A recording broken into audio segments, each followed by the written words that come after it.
Hello, Mechwarriors, and welcome to the Mechbay, where we fix your mech and fix your game.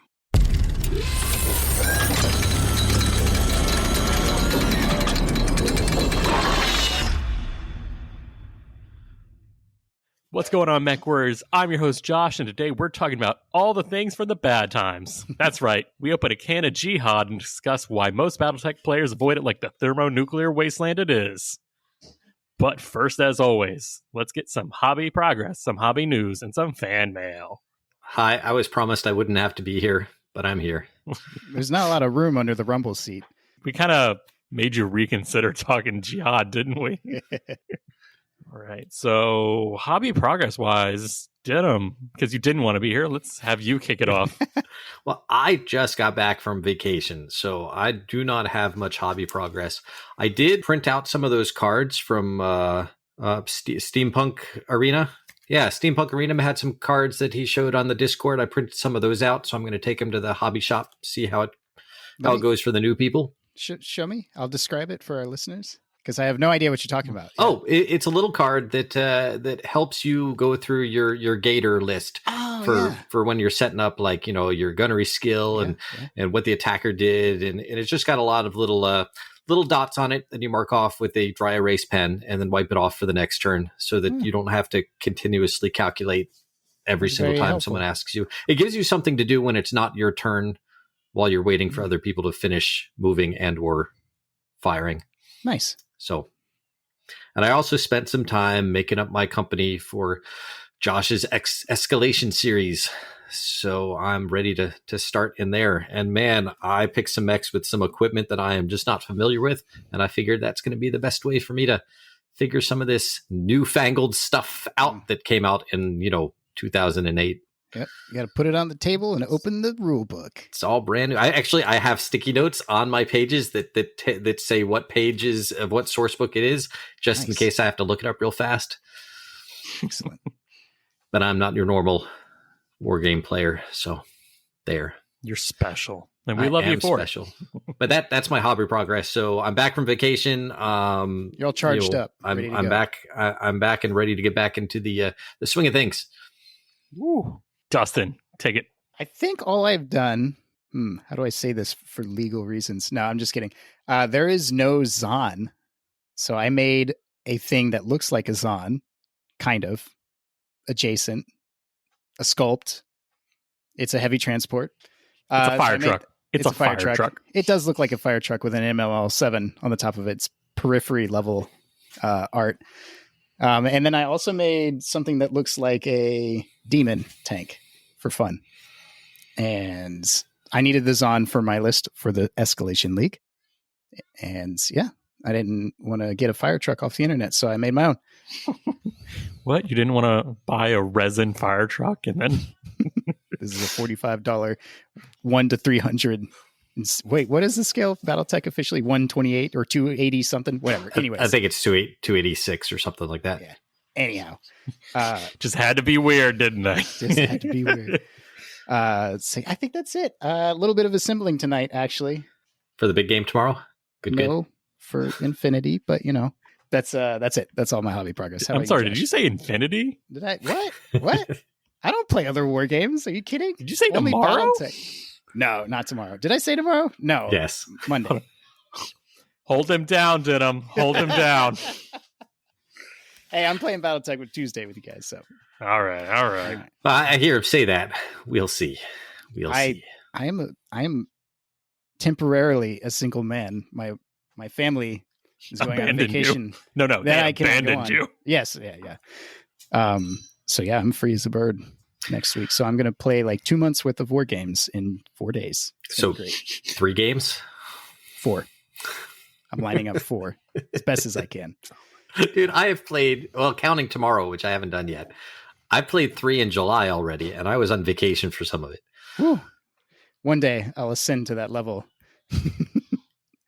Josh? Yeah, what you got? Oh, man. Put us to shame, Josh. I mean, I left off on assembling the Vulture Mark III custom job, and then I painted up that, and I painted up the rest of my Blessed Order 2 level 2s worth of mechs and stuff. I don't want to say I've realized, but I've come to, what's the word? Not come to grips, but I've came to accept that I enjoy painting battle armor and infantry more than I enjoy painting mechs. Well, I saw this Vulture Mark II on Tuesday, and I have to say I did not recognize it as a custom job when I saw it. I thought it was something that you had gotten off of IWM or something like that. It looked really good. Like, you showed it to me, and I thought you were talking about something else than the one that you were kit bashing. It looks good. I like it. All right, cool. So I'm putting that as the post for the picture for this episode. Then got it. Do it. Yeah, I would. Sorry, everyone. You get to see more Comstar. I mean, it kind of makes sense for the Jihad episode, right? Right? Yep. Yeah. It does. I guess technically, if you're the Dark Age Comstar. but yeah. So I finished up that. I finished, and oh my gosh, Avatar. The Last Airbender. No. Battle Cobra, Kobolds, Nighthawks, and what was the other one? Purifiers. Some Purifier battle armor. I was actually extremely happy with the Purifiers sculpt. Like they're more closely correct scaled compared to Elementals. Oh, nice. Yeah, so I bought like 2 of those and 2 little stands of them. Put them on my Death Redesign hexes because you know what? I'm not buying a whole new hex for battle armor. I'm just going to use like the pre-made ones. Yeah. So they're great for that. I'm trying to think anything else weird. Didn't you do a Raijin kit bash? Oh, bash? Thank you. Yeah. And I kit bashed a Raijin because I really didn't like the Raijin Mark II. I know, and I guess first I have to say, so the Raijin is like an old Unseen, but it's got new artwork and new variants in the rec guides. It's like rec guide number like 23 or something. So it's one of the last ones. But it never got like a re-scene model or Project Phoenix? No. It got the Mark II, and I'm like, I don't like this at all. So like, all they have is the Mark II. Yeah. I had thought about getting it, and then you look online and you're like, oh, if you want the Unseen, it's $90 off eBay. And I'm like, ooh. And so I took a crab and I cut off the crab's claws and quote, this kills the crab. I just glued like 2 bubble canopies with some green stuff underneath. And I was like, this is essentially a Raijin, like aesthetically. Like, it's not the exact same with the bird legs, but it from 5 feet away, it looks way close enough. Yeah, and I'm like, cool, this will get me through until the Raijin comes out as either a premium miniature or in the Kickstarter. So something, yeah. And so my 2 big accomplishments are kit bashing a Vulture Mark III and kit bashing a Raijin. That's a lot of progress. That is a lot of progress. What happened? What happened? Yeah, what's with this? What happened is I started an escalation league, and I really wanted to have mechs for said escalation league that I was running. Yep. Yeah. The old hobby game pipeline going. I started pulling things out to prime to get ready for our game too. It's almost like if you build it, they will come. But no, that's a lot of progress, and hopefully somewhere someone out there is also getting a little hobby progress done. That's right, little Mechwarriors. I'm talking to you. So let's go on to some BattleTech news. So I had to throw this in right before I put out the last episode because we're always like 2 weeks behind on the news cycle, which is the problem. But we had the Hammerhead come out, and thankfully it's been long enough that we've all received our Hammerheads. So how did yours look? Okay, so I got 2 because I wanted one for like art project and one for actual play, and they don't look bad. Like, I've seen a lot of bad ones. I have seen some bad ones online, like really a lot of slippage type stuff. Mine wasn't bad. Like, it has some mold lines on it, but they're pretty easily scrapable. Nothing was offset, but to those people who had bad ones, go contact Catalyst. They will replace them. Yeah, so I have the like layer lines, obviously from the mold, but I noticed those. Yeah, the like they were 3D very print noticeable. master. Yeah, they didn't clean it up very much, I guess. So on one hand, I'm like, these are noticeable, but on the other hand, I'm like running my finger across, and as soon as I put my nail to it, they like go away. So they're definitely more noticeable than they are actually there. So I think once you put a coat of primer on, that's it. That'll help. Yeah, like I haven't primed mine yet. I've seen more people's gray plastic than I have painted plastic. So, but yeah, this is next on the list, so I will paint that up. Like the bottom of it's fine. Like layer lines are they're only ever like a problem if you're doing an art piece, and if you're doing an art piece, you need to be prepping your model anyways. So like, yeah, whatever. But I love the model. I mean, I just like how it looks. Oh yeah, it's mean looking. I'm excited to see it. It's a chunky medium. It is. Is it like a 45 tonner or something? It's a 45 tonner with the heavy armor. It makes it seem like the AAS is in the arms in the fluff text, but it's not. It's in the legs. Yeah, so you can pass those PSRs. Yeah. Heavy armor, man. So the other thing about the Hammerhead is we didn't get any extra bits. Oh, I know. Like not even an extra pose or anything. Just the bits for just like the 2 torso, the head, the 2 arms, and the 2 legs and the base. Bam. Yeah. No spare parts at all. Yeah, so, I mean, we had the Black Knight, the Stormcrow, then the Wolfhound 2C, and now we've got the Hammerhead, and I think they've gone away with more bits for uniform construction. I know, you're grimacing. Well, the Stormcrow had 2 variants, so I was excited about the Mad Cat TC having 2 variants, but it doesn't sound like that's going to happen. I mean, the Hammerhead only has 1 variant, and the Wolfhound 2C only has 1 variant. At least the Wolfhound 2C had enough parts to make walking or running poses, whereas the Hammerhead is just, like, the legs are the legs. You get those 2 legs, those 2 arms. You can adjust them, slightly what pose, but you can't change it from walking to running like you could with the Black Knight or that one we just said. Wolfhound. Yep, that one. Wolfhound. Wolfhound. I will say, the only, mold lines or layer lines I see are on the top of the mech, like the arms. Like I'm looking at the hand, the 3-point claw hand, and for mine it was the legs. It was right down the middle of the front and back of the legs. Looks like you got the bad one.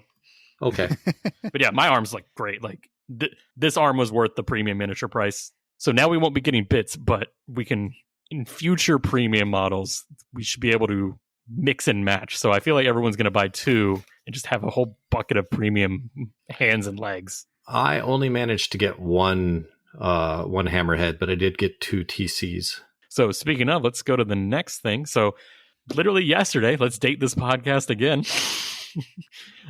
We had the Timberwolf TC come out. I know you were hoping for bits in the A.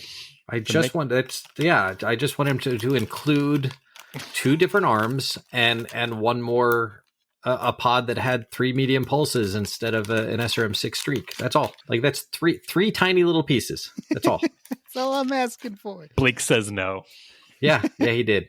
And then they nuked my home planet. But yeah, so you grabbed, how many did you grab? 1, 2, 20? I know a 2. couple people. Okay. Just 2. I just got 2. See, some people went crazy. I know some people went crazy. I also feel like the Mad Cat is the average player has the most of, just from box set. It's going to be in the Alpha Strike box set. It's because it is the most efficient design, period. I mean, it is the ideal weight with the ideal speed with the ideal amount of space for weapons and armor. It's good.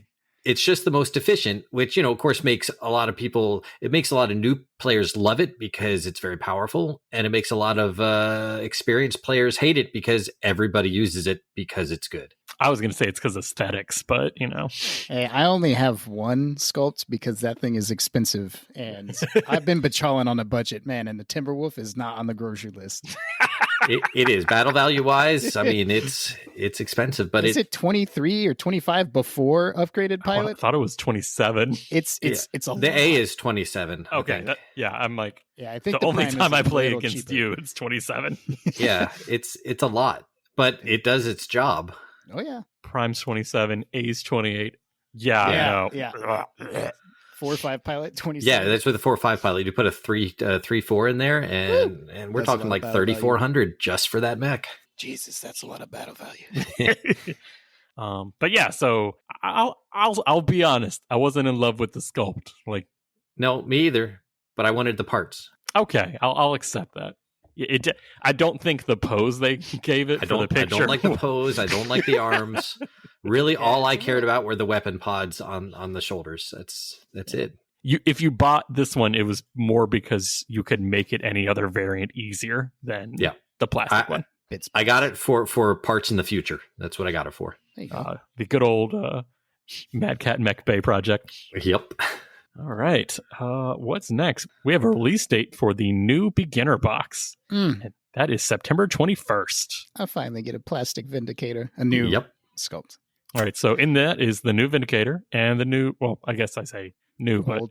but the old, but not in any boxes, Griffin. Right, and there is going to be a box with the Griffin, but it's not that Griffin. Yeah. It's one with the LRM-20 instead of the LRM-10. Oh, I love the Vindicator so much. I hope it's unwanted and ends up on the secondary market. The beginner boxes are like $20 though. Yeah, I've already got 2 on order. Oh, that's true. Oh my gosh. I gift them, Josh. I know. I mean, I'm keeping one, but I'm gifting the other one. I just can't do the let me purchase something that's coming out in like 2 or 3 months thing.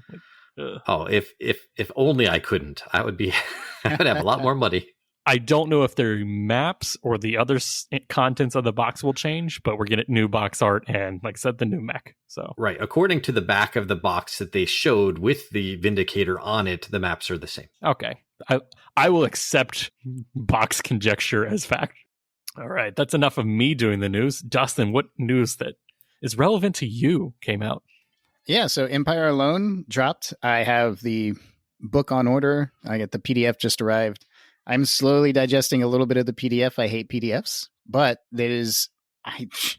outside of the Free Worlds League handbook or whatever, I think it's like the most Free Worlds League lore I've ever seen, ever. Whoa. Yeah. So that is my like spirit faction for Inner Sphere, for sure. I've definitely settled into them.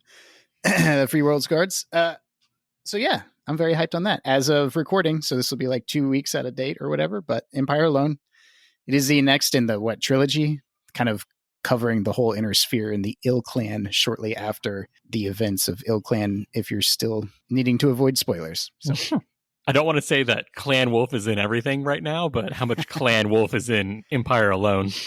So it mainly covers, I think, Wolf Empire, because Clan Wolf is busy on Terra doing wolf things, Clan Wolf things. Talks about the little bit I have read so far. It goes into how Wolf Empire is nervous that they're going to get cut off from the rest of Clan Wolf on Terra. But anyways, yeah, there's a little bit of the Protectorate, the Sea Foxes or whatever they're called these days. It's like them, the Nova Cats, and a little bit of Merrick. Yeah, it's a little... Well, Merrick is still kind of fractured, so there's the Endurians and Regulans, question marks. I have to read the book. I don't know about... Oh, wait, the Hegemony. The Marian Hegemony. Little Canopians. I'll get it eventually. Canopian stuff in there, too. So, yeah, just a fiction primer. I like the format with the artwork. You need the excellent artwork to get through the format. It is... Leaves a little to be desired. Well, or it's just dry. Yeah, there are probably other people who like that format more and less. I'm not super into that kind of digest, but it is a good way to get a good idea of what's happening in the general region.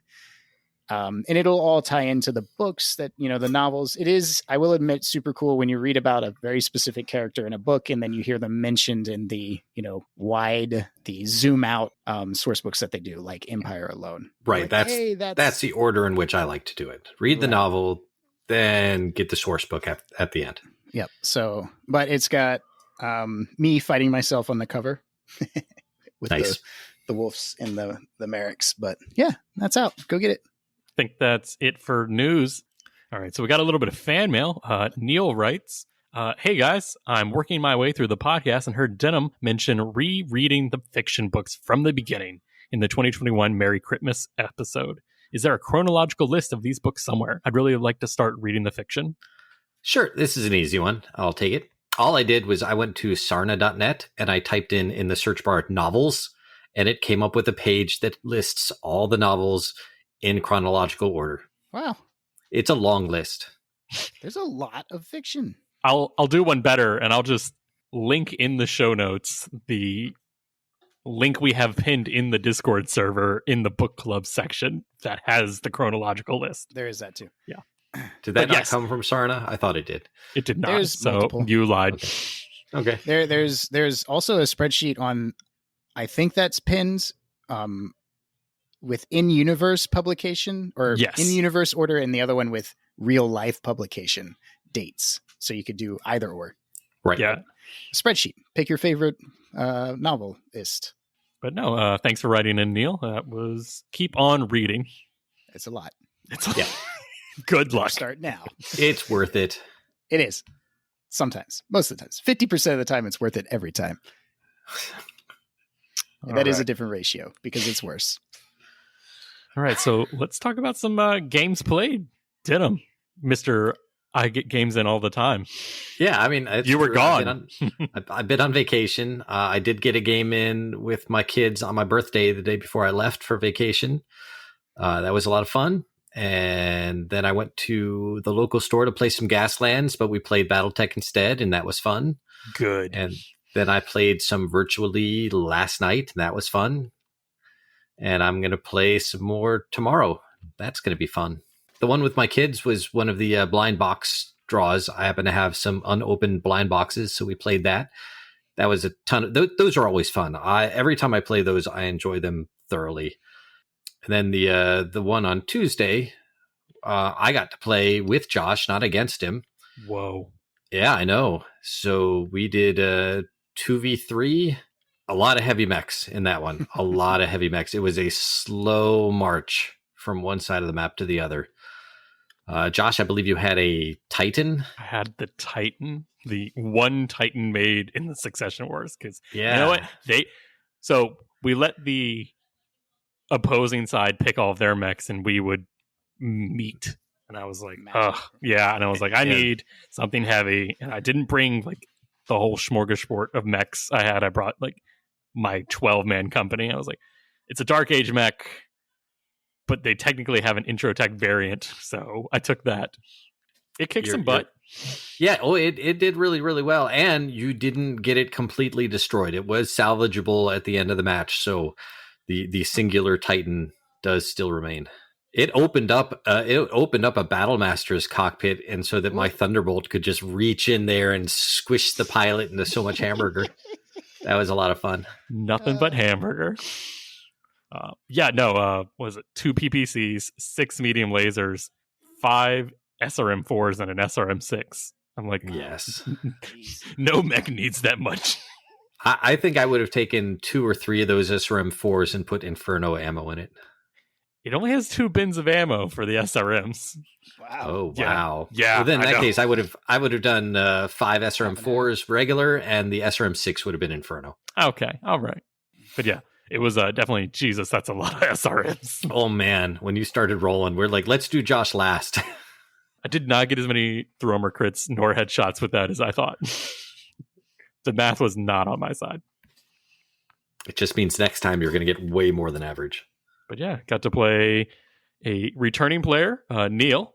Got to play a painter who's also wanting to play, Garrett, and got to play a new person, Marcus. So nice. Yeah, it was definitely fun to like show them the ins and outs and some advanced, heavy woods in line of sight tactics. And some of these people, like Garrett, actually knew how to calculate their 2 hit rolls. I was very happy about that. It was the least the game up considerably. Yeah, it was the least hand holding game I've ever had. Like I just wanted to shed a tear. Like they're green pilots today, but they're veterans tomorrow. I know, it was exciting. I look forward to playing with them again. Yeah, definitely. Dustin, have you gotten anything in? Yeah, the last game I got in was the first game of the Escalation League. I got my butt kicked, and I had a good time. Let's see, did I put anything new on the table? Get those Phalanx D. I forgot to use their improved stealth armor, which would have helped them survive more, but they are nasty little boogers. I was not allowed to bring my transport because it's 65 tons, but they ended up kind of protecting a rear objective, which was fun. I brought my favorite new Trebuchet, a pack hunter. A Ill Clan variant pack hunter that can generate like a 4 TMM and takes 2 heat every turn. So you heat it up a little bit, let it cool off. It's like a 4 turns on, 1 turn off sort of thing. And my Calliope. Chloe died. Oh, 2 AC-10 shots to the cockpit. Rest in peace, Chloe. Nothing but hamburger. She's dead. Hamburgerized. Call the company Chloe's Vengeance from now on. Oh. There you go. I just realized one of my mechs for your escalation has a command console, so it has 2 pilots, which means it's going to be really expensive to upgrade that one. But as long as it's in there, then I got a +2 to my initiative roll, so we'll see how that does. Nice. That is dirty. But yeah, so I wrote mission 1, like I said, Denham or Dustin for lights and mediums and lower only. So I wanted to see like, okay, here's some high BV game, but you can only take the little guys. But I'm glad you had fun on that. Yeah. And I mean, I guess you played with Denham. Did you get any other games in? I got the same game, the Escalation League game 1 in. It was real nice to put like experimental battle armor on the table. Just Josh is like, finally, I made my own game. I can bring all the experimental mechs. Now, are you playing Comstar? Blessed Order. Okay, but so you've got battle armor. Do you have Omni-Mechs? I do. Okay. I was wondering because I was looking at battle armor for my Inner Sphere one, but I didn't want to take, like the Owens or whatever. Yeah. I didn't end up taking them because I couldn't find any Omni-Mechs that I liked yet. So well, it is 3151 or 3151 ish for the Escalation League. So, bro, you can just take a clan mech. Yeah. I mean, oh, that's true. Yeah, man. It is even fluffy. And I would have if the TC came with a Timberwolf A bits. I would have totally taken one. Oh, but yeah, I took you haven't played the game yet. Amend your list. Yeah, no, yeah.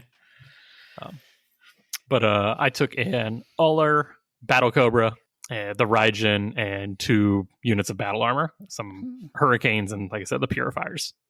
You put the Battle Cobra on the table? I did. How'd you like it? I actually really liked it. Like it was that nice, perfect speed, and it only had 2 guns, but it was C3I, so it was like the plasma rifles with C3I. That very nice. Yeah. I debated. I was like, oh man, which of these is good? I was like, do I want the MRM version? I was like, no. But it was only sad that my Uller got its ultra autocannon knocked out like turn 2, and I was like, congratulations, you're now a cell phone. Nice. But my Battle Cobra got AC-20 to the chest by a hunchback. So donut. A 40-tonner can only take so much. You have forced withdrawal in these? Yes. Optional force withdrawal. For repairs, if you're in force withdrawal, you are crippled, but you are not forced to leave the table. If you are fallen and you're crippled and you can't leave under your own power, you are counted as destroyed.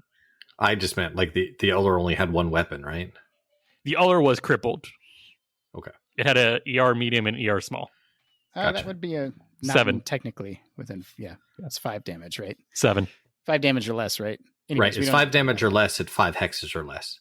Yeah. This was way above that. Even without the unless it's a mech like the Charger who can't do that anyway. Exactly. Yeah.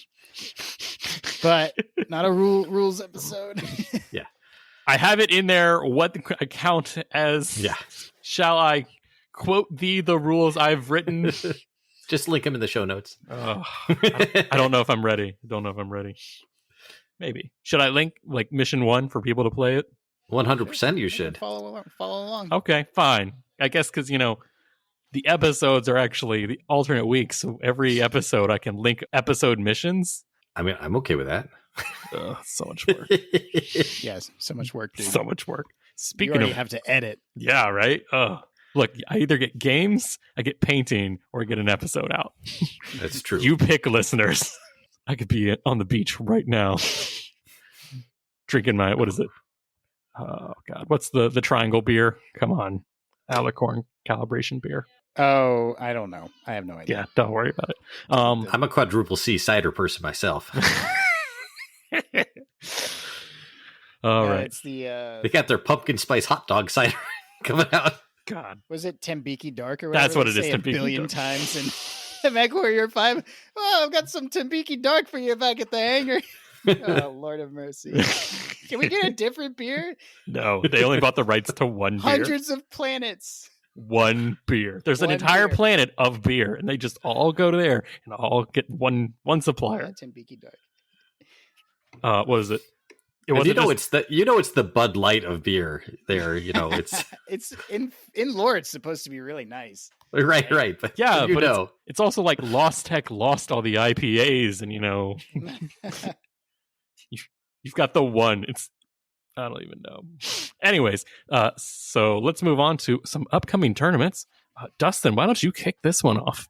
Yeah, so October 9th, come on down to Raleigh and play Classic Battletech Tournament. The packets on the Discord. But yeah, I'm hosting another tournament, taking some lessons from my last tournament, and I got the packet. My almost done tidying up the missions. I like to release the missions ahead of time because we're kind of pinched for time. There's not enough time to read the missions before. So. Yeah, I don't know why the store you go to makes you start at noon or something. That's 11. But oh my God, that's so late. 11 to 6. But it's also only a one-day tournament with, it 12 slots only? We're not filled up yet, so send in your applications. There's no application, just show up. Just message you if you're coming, because there's reserve space. I mean, I think it's $10, but come on. You can find that on the street these days. $10. What else do we got new tournament-wise? We've got the Grand Solaris 7 3035 in New Westminster, British Columbia on October 1st and 2nd. And we also have coming, I want to say, Wolfnet 350 premiere in Colorado.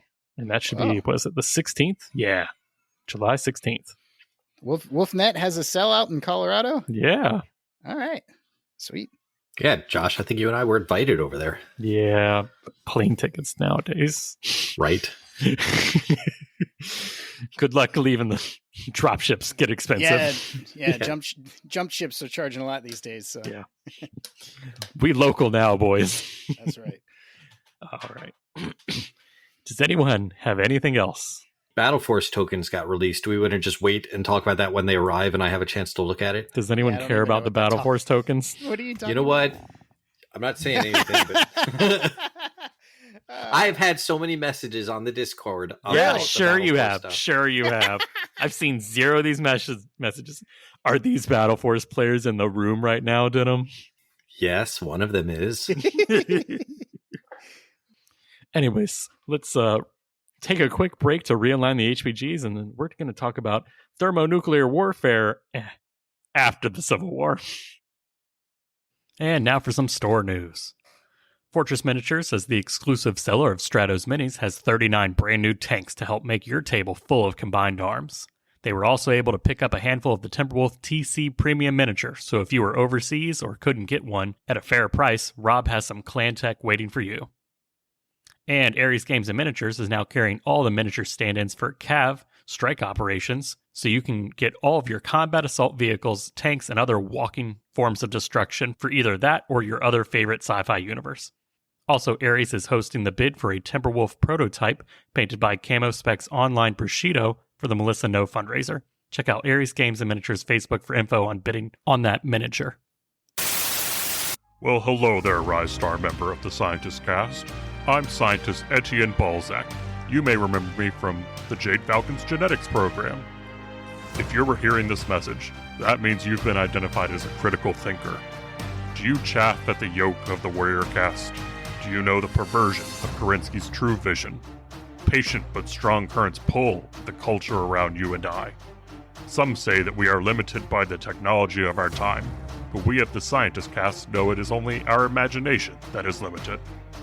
Meet me at under the for further information on the truth, our mission, our read, our society. So we've had Civil War, and that was fun. But haven't Jihad enough? Ha, ha, ha. I hate it. I hate it so bad. Yeah, no, right. But yeah. No, I put the groan in for him on purpose. But yeah, we're in Jihad. Probably one of the, I don't want to say more looked down upon eras of Battletech. But how do we get out of the Jihad? Yeah, nobody wants to live in the Jihad. I mean, that makes sense. But it was kind of a weird time for Battletech as a whole. It was, because it was a time that didn't happen the way it was supposed to happen. So let me hit the highlights real quick, and then Denham will fill in with greater knowledge, because he existed in Battletech. During the Jihad. Yeah, during the Jihad. Into the Dark Age, which was the Jihad, question mark? You read about this in books, but I lived it. You lived it. So Faza shuts down in 2001. The seeds of the Jihad had been planted all the way back to the clan invasion, Anastasia or Focht, right? Yeah, so they had just finished Civil War, essentially. Yeah, Civil War's over. They're wrapping that up. They have planted the Jihad seeds. Faza goes down in 2001. WizKids buys the parts of the intellectual property, and they just hand wave the Jihad and kill like Snords regulars. They kill the Dragoons. They kill everybody. It's all dead. We're starting over in the Dark Age. But WizKids then also goes, I don't think maybe they went out of business. Doesn't matter. They sell the intellectual property again in 08-ish to Catalyst. And now Catalyst wants to connect the end of the Civil War, unhand wave the Jihad, and connect that to the beginning of the Dark Age. And so, yeah, I think that's in a nutshell. Denham, do you want to expand? Oh, I really want to expand because that was a nutshell. But there was so much little bits that were also hand waved over. Okay. For example, like they had been talking about the Jihad since 1996. It was part of their novel timeline that they were preparing for. Yeah. They were not expecting FASA to close its doors in January. What? So Stores that kind don't of caught expect them to close. Yeah, that kind of caught them off guard. And then WizKids is like, oh, well, we want to do clicky stuff, so we're just going to jump the timeline 65 years into the future. So it just skipped a whole bunch of stuff.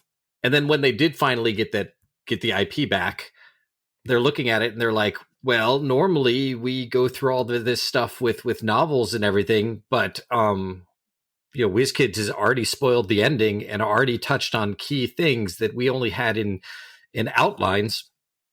So we're gonna have to come up with a creative way to write all this down in a way that makes sense to the players. So the MechWarrior Dark Age novels had already been published at this point. So people had already read these.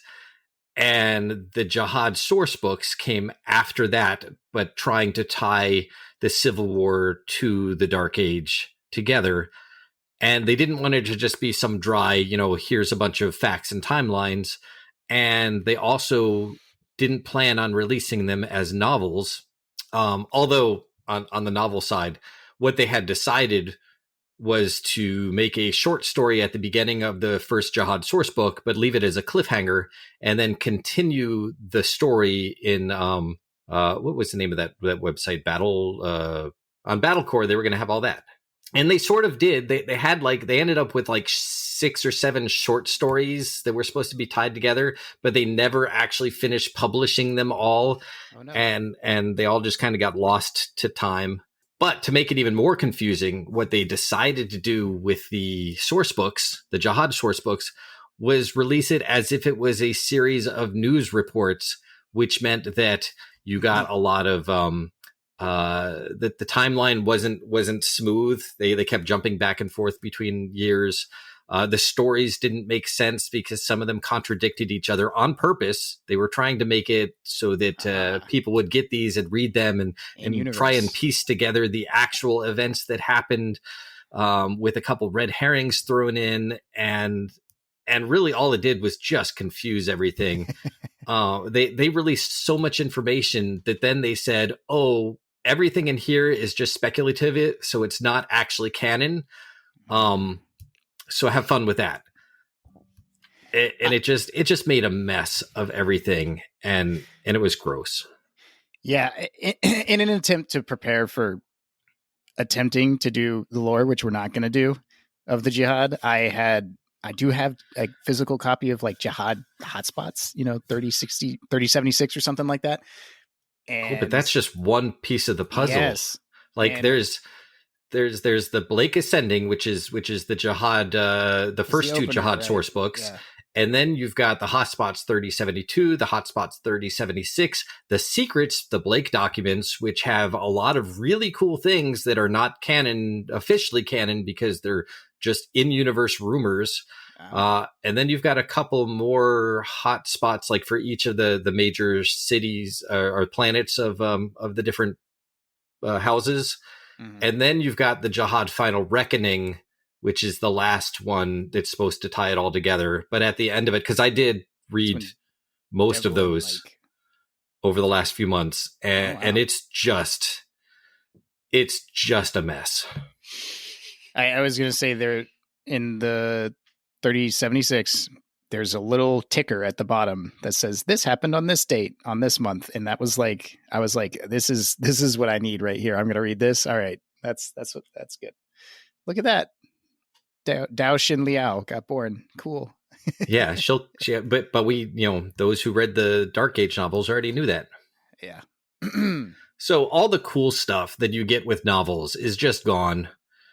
And what's left is a series of very confusing source books. So if we tried to do what we attempted to do with the Civil War and make it into a timeline that makes sense, we'd just stop the podcast. That would be our last episode.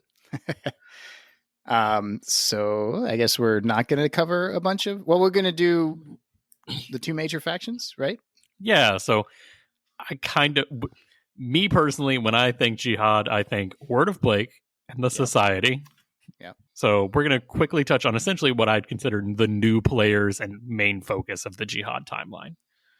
Yeah. So we've got Angry Blakist on one side, and like we somewhat touched in our Civil War episode, the Word of Blake is the religious faction that broke away from Comstar after Comstar tried to go secular.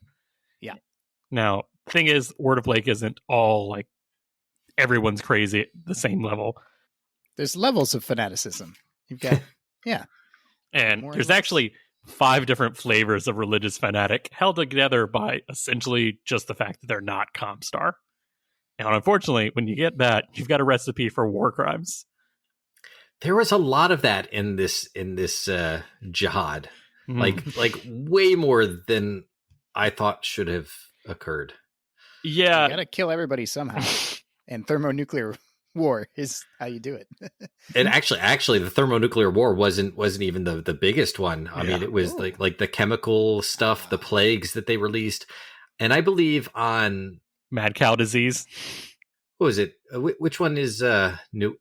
There's New Avalon and Tharkad. Which one is Steiner? Tharkad. I think on Tharkad, there was a giant nuclear explosion that they blamed on the Blakists, but it just happened to be when they attacked somebody messed up and caused a chain reaction on one of their power plants that blew up. And so for a long time, everyone's like, oh, the Blakists just nuked Tharkad. And that's not true. Oh. Yeah. But that's, again, is in those source books as everybody's saying different things. And what was the real thing that happened? I think that's what happened. I'm not positive because there's no real way to know. See, this is why everybody loves it. Yeah, it's because no one can like verify 100% this is exactly what happened and, get their PhD in it. Yeah. But like you were saying, the Jihad was kind of everywhere all at once, spreading crazily. Like it wasn't a battlefront moving forward, kind of like the clan invasion or the Civil War where you can draw a line. The Word of Blake Jihad was just like everywhere all at once. Yeah. Right, and parts of the Blakists didn't know what other parts were doing. Yeah. Yeah, so like I said, we've got orbital bombardments, chemical warfare, nukes aplenty, and everything in between. We even have essentially cybernetically enhanced... They aren't essentially, they definitely are. The problem is, when I see them, I want to say someone looked and was like, oh, Shadowrun's cool. Let's throw Shadowrun into Battletech. Tell me I'm wrong. However, Tell me I'm wrong, Denham. Oh, no, that's what it seems like to me. But not everything that came out of the Jihad was bad, especially when you're looking at the Manite Domini, those cybernetic people. Mm-hmm. Not Cybermen. We can't say Cybermen. I said cybernetic. No, that was the joke. That was the joke. Doctor Who. Yes, you're right. For a time of war, they came out with a free adventure called Necromo Nightmare. Oh, yeah. That had a lot to do with the Manite Domini, and an adventure that you kind of really wanted to do with as a one shot, because if you have people that you really like, if this adventure is played properly, the odds are they're not going to survive. It is a very sci-fi horror movie type of feel to this adventure, and I really enjoyed running it. It wouldn't have been able to do as well if it didn't have the Jihad as the background. If anyone likes a time of war and wants to do a cool one shot, go look that up. It's at all your normal places for free. The Catalyst store and. So they had like a line of mechs, right? They had an aesthetic, Oh yeah, the Celestials. What would you describe that aesthetic as? They're T-shaped.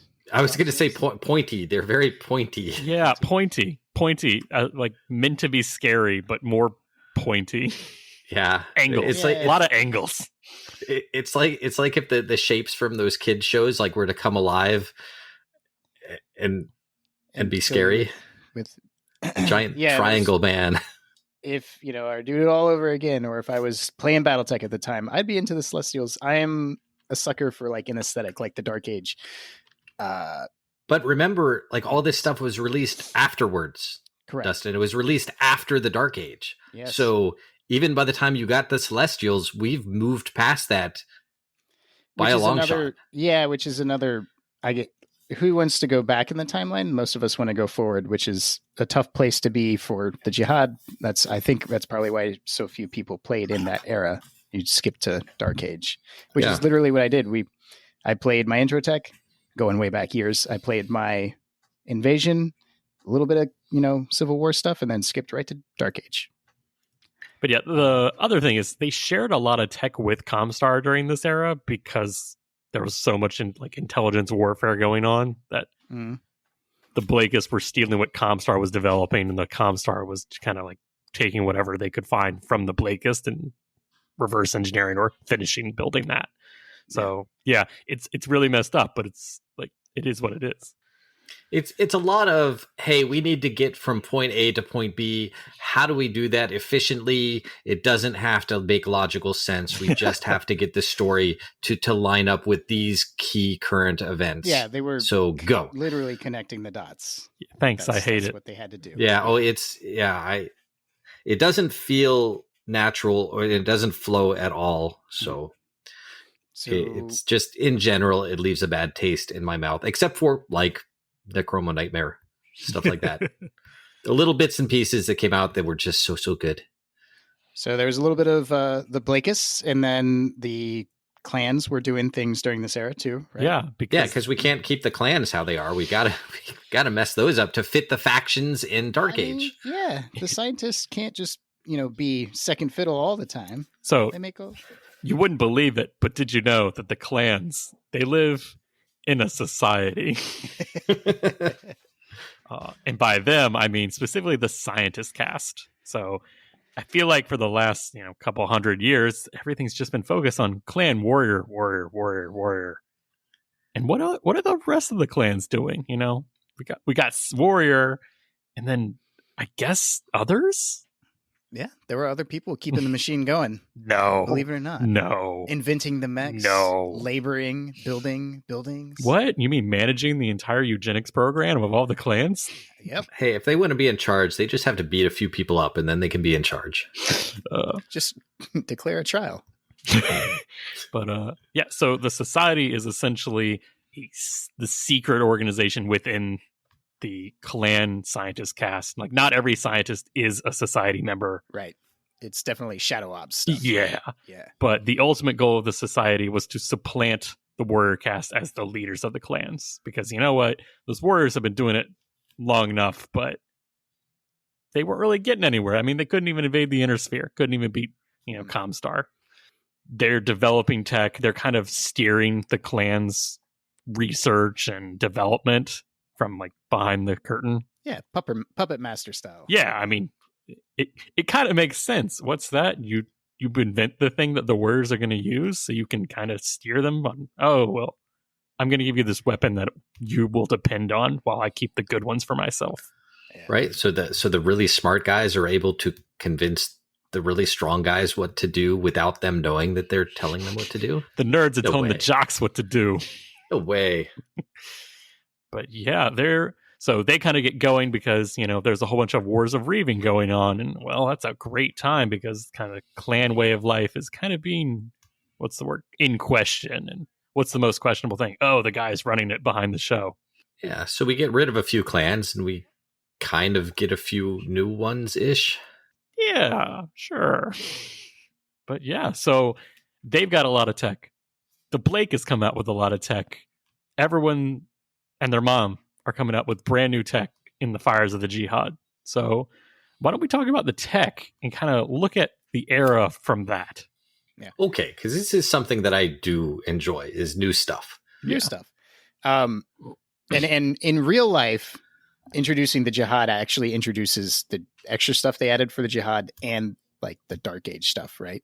Right, but in the Dark Age, they took 95% of the mechs away and left you with mining mechs and stuff. So The point Don't being, stop. It hurts. We'll It get to hurts. that. We'll get to that later yeah. someday, maybe. But there's like the Jihad opens up a buttload of tech, and we're gonna miss a thing or two because it's hard to track it all down. But we're Right, exactly. highlights. Like some of the books, we'll get to some of the things that I will mention what I had to do to find the rules for this particular piece. So yeah, it's not just in a list. Here's your Jihad tech. Ta-da. Yeah, no, it's much more messy than that. So we're gonna miss a couple things, but we got the highlights. Exactly. So let's start off with the Inner Sphere tech because, Inner Sphere, best sphere. So we had the pulse laser, and then the Inner Sphere was like, what if we pulsed it fast and we pulsed it slow? And we had a medium setting. So they come up with a variable speed pulse lasers, and the cool thing about VSPs is they are -3 to hit at short, -2 at medium, and -1 at long. And they have damage brackets at high damage at short, medium damage at medium, and low damage at high. Or long, I should say. Now, this is something that I had thought when I first started playing BattleTech way a long time ago, that large lasers, I thought it was weird that the one that does the most damage also shoots the farthest. Briefly, I had thought, well, shouldn't like the small laser have large laser damage and vice versa? Because the shorter you have to shoot, the more concentrated the beam, etc., the more energy. And eventually, by this time, we started getting weapons that do more damage at short range and less damage at long range, and I felt good about those. So, VSP, I like it. It makes sense to me. That's my comment on the VSP. -3, not bad. -3 targeting pewter. Yeah, woo. They are compatible. Well, I mean, you can't target with them just like any other pulse, but you can certainly use them for that extra -1. All right, so it's the nastiest variable speed pulse laser, short range targeting pewter, and AES. Oh my! Yep. God. Is that legal? Can you get -5? That's disgusting. Thanks, I hate it. I'd like 3. I don't want to imagine what the BV value on something that runs all that is. But all right, so we got variable speed pulse lasers. Then we have X pulse. So what are X pulse? Really hot pulse lasers. Yeah, the Inner Sphere finally figures out how to become or come to parity with the clan pulse laser by just turning it up a lot and getting rid of the excess heat somehow. They have they embrace the heat. That's the problem. Yeah. They have the range brackets, so they're not super gimpy like the old pulse lasers, Inner Sphere pulse lasers. Yeah. But they're super hot but they're they're nice. So by this point, we've got what the 3 flavors of pulse. Do you want the regular short range pulse, the short, medium, or long pulse, or just the I don't want to say extended range, but the hotter but better pulse. Yeah, the sports car variant. It's runs hot. It's for all those mechs with the TSM. You got to keep it hot anyway. That's true. I like that. All right. So which of those are you guys more VSP or more X pulse? Oh, I'm a huge VSP just because of that variable damage. Like, I know it adds more complexity to the game, but it makes sense in my brain. So I like that idea. Yeah, I like VSP. I have not used X Pulse. I've never run a chassis with it, so I don't have an opinion on them yet. I think I did recently, and it's just really hot. Yeah. Works as advertised. So my issue with the VSP versus X Pulse is VSPs weigh twice as much, like on the medium range. So like they are, you can get more X Pulses than you can VSPs. Yeah. The damage, I mean, you get, of course, more damage with VSPs until you get to like long range normally, but it's just the tonnage and the heat. So the VSPs more heat for better bracket, better damage. So I think like VSPs are meant to be better a little bit, but heavier. You pay for them. Yeah. So we got lots of pulse lasers, and then we have even more PPCs. So many PPCs. Yo, dog, I heard you like PPCs. So we put PPC on your PPC and your... do we have 6 at this point in this era? So let's go over the 3 new ones. Yeah. So let's start with the little one, the light PPC. Okay, that's not a bad weapon. I mean, what is it, like a long range medium laser? 5 heat, 5 damage at a PPC range? At inner sphere PP range, yep. I think of it as a PPC medium laser. It's like, it's got the Min 3 with the 6, 12, 18, right? Yeah. Yeah. Yep. I mean, I like PPC. It's nice. It's exactly what you want. Like, yeah. You get everything you pay for. On the other side of the spectrum, we have the heavy PPC. I don't know if I've ever used one. The heavy PPC matches the clan PPC in damage, and off the top of my head, I can't remember if it's more hot. But nope, 15-15. 15-15. Yep. But the range isn't quite as good. 6-12-18. So it's not extended range, but it is regular PPC. Regular PPC range with ER PPC heat and damage. So look at what they have to do to achieve a fraction of our power. You could put a capacitor on that and make it 20 damage. We're not there yet. I'm kidding. You brought it up. So what does a PPC capacitor do? PPC capacitor is just a little gizmo that sits on your PPC, any PPC. And it zip ties. Instead of firing your PPC, you can instead charge the capacitor, which costs 5 heat. Once it's charged, it can stay charged as long as you want, costing you 5 heat per turn.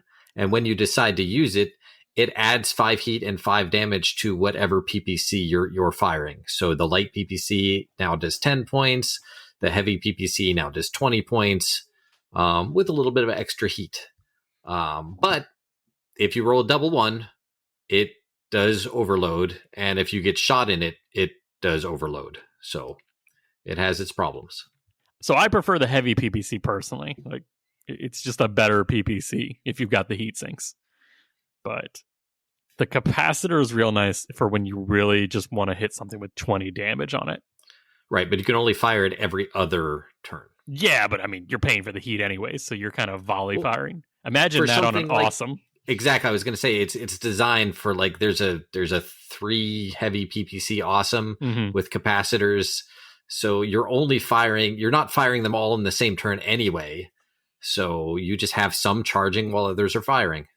Just plug in your awesome, use them, and then plug them back in when you're done. Yeah, and just make sure you've got those triple heat sinks on there. Not a thing. All right. Anyone closing thoughts on PPCs? I mean, I like PPCs, so now we've got the snub, the light, the regular, the ER, the heavy. Tell me we don't get any more PPCs as the timeline goes on. I will not confirm or deny. All right, so let's keep going with the energy. We've got more flamer variants now. We got the extended range flamer and the heavy flamer. I said they're getting as bad as machine guns. No, I just said, brother, get the heavy flamer. wrong podcast. Sorry. Yeah, no, I mean, like I said, the extended flamer, it's 2 damage. Just a flamer, yeah, but it's 3-5-7, so it's actually like able to be used in normal combat. Nice. The heavy flamer, still more range, 2-3-4. So 6 hexes is the equivalent of 2 football fields. So that sucker that fires 7 fires a gout of flame effectively over 2 football fields in length away to hit things. Technically, in the lore, they vent the extra plasma from the reactor. So, yeah, that's true. They say that.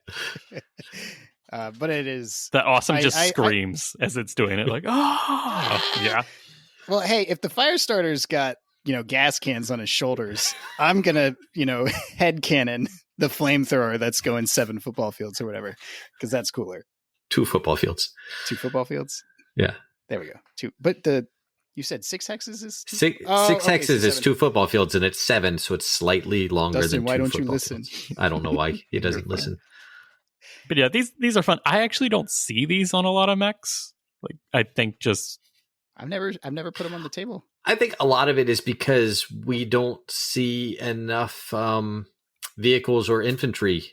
We don't see enough combined arms. I think if we start playing with more combined arms, people will start putting their anti-infantry, anti-vehicle weapons back on their mechs. Yeah. I have had the pleasure of barbecuing a whole platoon. Speaking of barbecuing an entire squad, the next is the plasma rifle. And you know what? I'm just going to state it right here. Yeah, this is probably the best tech to come out of the Jihad. I hate it. I do like it. Yeah, I have a ShadowHawk with it has one on its shoulder, and I really, really like it. Yeah, the Calliope I ran last weekend has a plasma rifle. It's great. I love it. Yeah, I know that there are. We'll get to it in the clan thing, but I'm going to talk about it now. I know that there is a plasma cannon version, but this one does 10 damage and 1d6 heat, and the plasma cannon 2d6 heat.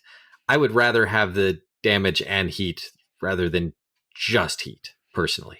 I mean, the way I've seen it described is it's straight up better in every way than an AC-10, even with specialty ammo, and that's just dangerous. Like, it goes out to 14 hexes, and being able to put 10 damage and heat on something is just insane. Yeah, 10 damage and up to 6 heat. That's not bad. Now, the worst part is you do D6 heat to mechs. If you're doing it to other things like unarmored infantry, mechanized infantry, and battle armor, you do 2d6 damage per hit. Nice. That's nice. Yeah. Battle mechs, you're just doing the 1d6 heat. But, like, that's just so right, but I got a catapult with 2 of them on it, so that's 2d6 heat right there. Yeah, no, I mean, it's good. Yeah. I mean, thankfully, you won't ever hit the 15 maximum heat with 2 plasma rifles, so it's like, you're never going to be shorting yourself short. Yeah, you're never going to be wasting it. So, are we in agreement the plasma rifle is probably the king of the Jihad? Oh, I love it. I don't know about I love it a lot. So, king or not, it's useful. It's just so all-purpose. Like, it has a special ability for mechs and little guys. I mean, yeah, that's and it's good damage, heat. Yeah, no, I mean, it produces good feelings. What else can you say? Not AC2 to the cockpit, good feelings, but close. I mean, 10 damage, and then you're cracking the cockpit, and then there's a crit right there. So, what's the crit but full you of? Can't do it from 26 hexes away now, can you? 14. Let's move on to some ballistic funsies. We've got the AP Gauss rifle. Is that armor piercing Gauss rifle? Anti-personnel Gauss rifle. I'm less interested. Yeah. You can reach out and touch the infantry. 7 hexes, right? Something like that. Infantry normally have a long range of like 3.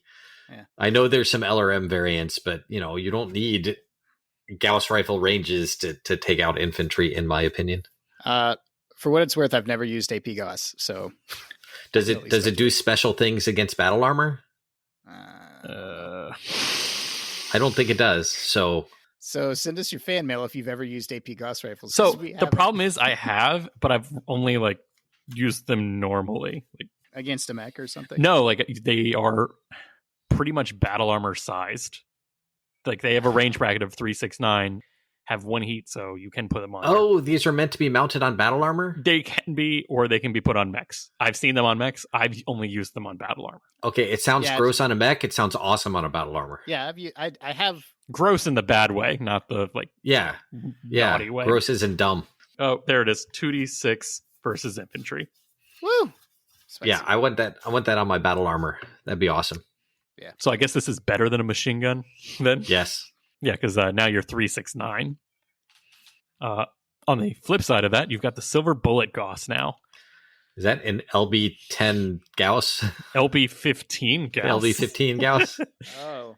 Yeah, really? So this Gauss rifle, instead of firing the single slug, just fires 15, quote, silver bullets. Now, unlike the LBX, I believe this can only fire cluster. This is cluster only. So it's a cluster only LBX 15, same range brackets? Question mark. Same range as a regular Gauss rifle. It's just now it's cluster. See, I like options. If I could switch back and forth, sure. But if not, just give me a regular Gauss rifle. You don't want to roll your, box of death. You don't want -1 to hit? That's a no. I haven't used silver bullet Gauss, but now I want to. I mean, that's essentially what it is. It's like, do you want the range of a Gauss rifle, but the effectiveness of the LB-20, essentially? I like -1 to hit.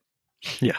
HVACs, though. Yeah. I heard your house was real hot the other week. You had to call the HVAC guy. It's called a triple heat sink, Dustin. Well, Mr. Feelings of the AC2, tell me about the high velocity autocannons.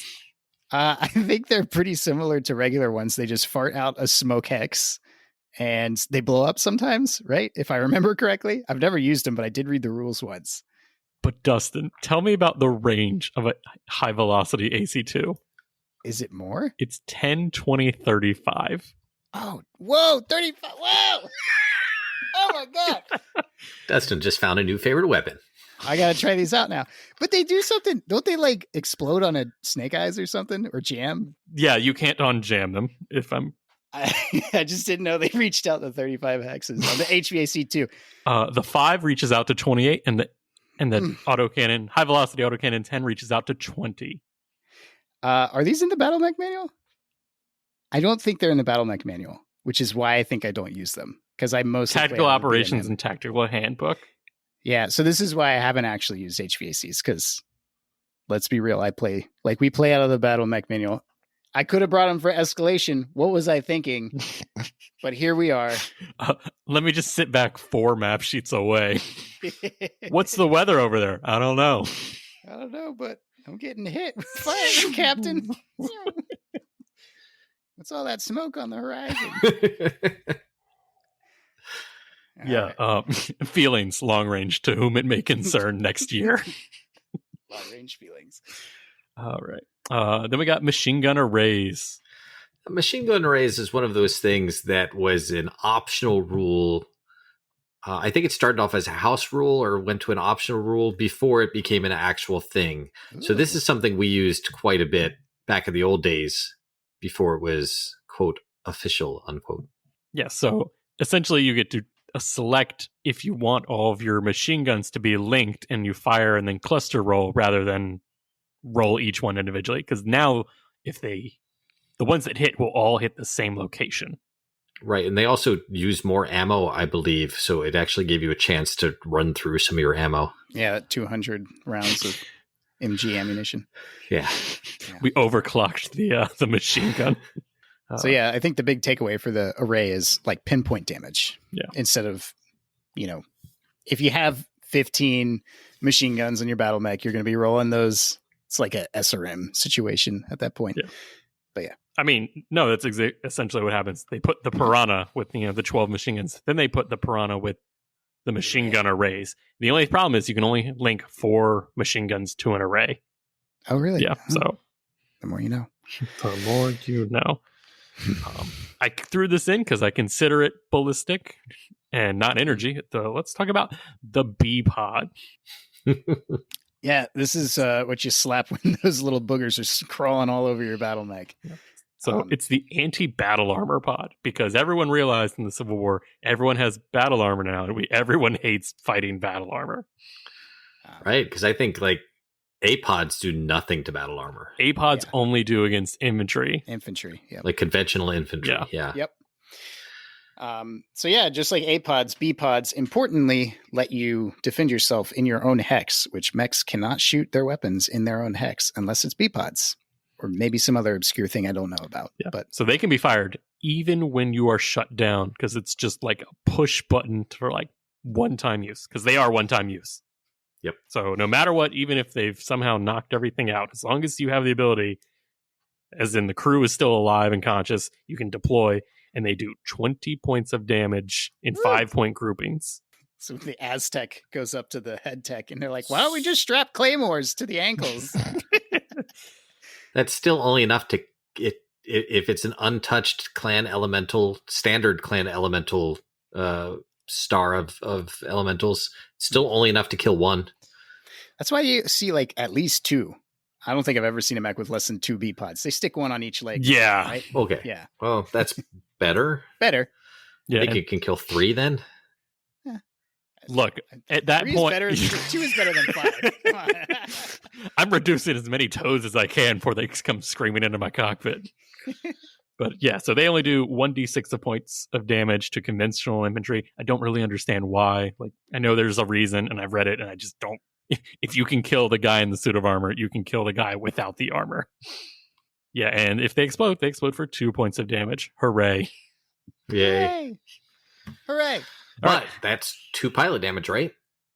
I guess technically it is a weapon explosion that triggers, God, thanks, Denham. Auto eject, bam, poosh. Do I want the auto eject or the battle armor to rip me out of my cockpit? All right, so let's move on to some missile weapons. So we've got 2 flavors of LRMs now. Hey. We got enhanced LRMs and extended LRMs. Okay, I know about LRMs. I have no idea what the other E.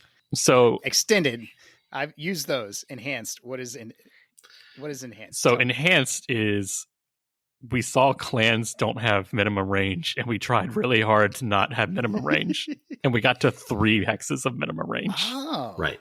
All right. Yeah, that's it. They're the exact same range bracket. They just minimum range of 3 now. Okay. Yeah, there's a ShadowHawk that has enhanced LRMs. That's the only reason why I know about them. So so what are the extended LRMs then, Dustin? They go further. I think they can reach out to like what, 31? 38. 38? Yeah, and look at the minimum range on that. It's 10, right? Yeah. Yeah. So you can have your LRMs, ultimate sniper list of just high velocity AC2s and extended LRM5s. Oh. Like, you're so far away, Arrow 4s aren't hitting you for, 5 turns? What are our thoughts on the new, quote-unquote, LRM types? I'll reserve my thoughts for when we get to the clan section, because these are boring, and the clan ones are nuts. So, I know we're kind of looking at this from a, Il-Clan era looking back format, but you don't see that many enhanced and extendeds as time goes on. Like, I think people just see the options are like, I'm going to just stick with my easy to use regular LRM. Or less rules make for a faster game. Yeah. Extended range LRMs are cool, and if you play on more than 2 to 4 I mean, I rarely at the local game store see people break out more than 2 map sheets. Yeah. So. Oh, yeah, but on the BFM, like extended LRMs would be awesome on that. There you go. Josh could actually hit someone. Oh my gosh. I just need high velocity AC2s. Blink, blink, blink, blink, blink, blink, blink. Across the map. It tickles. The It bad tickles. Dustin, if I could ever get you for an extended amount of time to play a game, Tuesday when he's free. Yeah, man. I would be up for a BFM game with extended weapons. Wait, why are light autocannons here? Didn't we already touch on them? No, lax are a Jihad thing. Faux show. Light autocannons are... I hate them. They have terrible range. I mean, the light AC 2 is like an 8, 12, 16 or something like that. They're bad. They do regular autocannon damage. You can't use specialty munitions. They're light. That's it. They're light. They take up less tons on your mech. But they can use specialty ammo like the regular autocannon. Those are the only 2 kinds. Oh, okay. Oh, yes. Thank you for correcting me that you can use the specialty ammo. I literally feel like I remember reading somewhere that they had to make up light autocannons to physically make clicky tech mechs in classic format. They're like, this light mech, we cannot possibly fit an autocannon on it. And they're like, light autocannon. Yeah, that makes sense. See, that's all. It's that thing I was telling you where you've got you're at point B and you have to find a way to attach everything so that it goes back to point A so that it makes sense. Right. Because you know where you have to end up and you can't make any changes. But take it with a grain of salt. That's basically hearsay level because I didn't bring my receipts. So I read it somewhere on the internet once. Say that, it's true. No, I mean that's pretty much it. They're just lighter. I mean, They're lighter. I'd say most people have when they're like in intro tech, like, why are autocannons so heavy? And I'm like, because they don't really have to pay for heat sinks. So yeah, I mean, if I got my wish, it would be greedy, but I'd say like, why not just make the AC2 lighter and leave the range alone? That's what I'm saying. Leave the range alone. Yeah, but because most people don't need AC2 range. Well, like the LB10X was such an improvement over the regular AC10. Like, why couldn't they have done that with all autocannons? Because they didn't. Well, it's just the AC10 that was a better across the board. Dustin says 18 is not enough hexes, 24 or 35 only. If I'm not hitting 16 hexes out at medium range, I'm not happy. So yeah, those are light autocannons. We got one of my faves, the multi-missile launcher. Isn't that like the poor man's ATM? Yeah. They come in funny tube sizes, like 9. 5, 9, 7. 7. Odd numbers. I think there's a 3 as well. Yeah, there is. You can shoot LRMs out of them, or you can shoot SRMs out of them. They're flexible. They're great. Yeah, but weird. My Calliope has them. Thankfully, on our ammunition episode, they can take the specialty ammunitions because they are just a new launcher type. Yeah. Who wants an LRM 3? I mean, I have not used them. The smallest MML I have used is like a 5. But I prefer the 7 and the 9. I'll take the SRM ammo in the 3. Yeah. And then fire the smoke rounds out of the... Yeah. 7 and 9, those are nice. That's not nothing for LRM damage, and that's a little spooky for SRM damage. The smaller ones, It's like the I will soften you up from far away just a little bit, and then I will murder you when you get close. I like them. All right, so that's pretty much all of the new weapons. I mean, we can, Do we want to do Apollo? Nah. Oh yeah, I mean, I use MRMs, so. All right, and we have one more of the. I don't want to say this naughty stepchild, but no, it's just the hot fix for the MRMs. You have to go and get another item popped onto your mech, the Apollo fire control system, which eliminates the +1 to hit for the inaccuracy of dead fire missiles, but it also reduces your cluster table.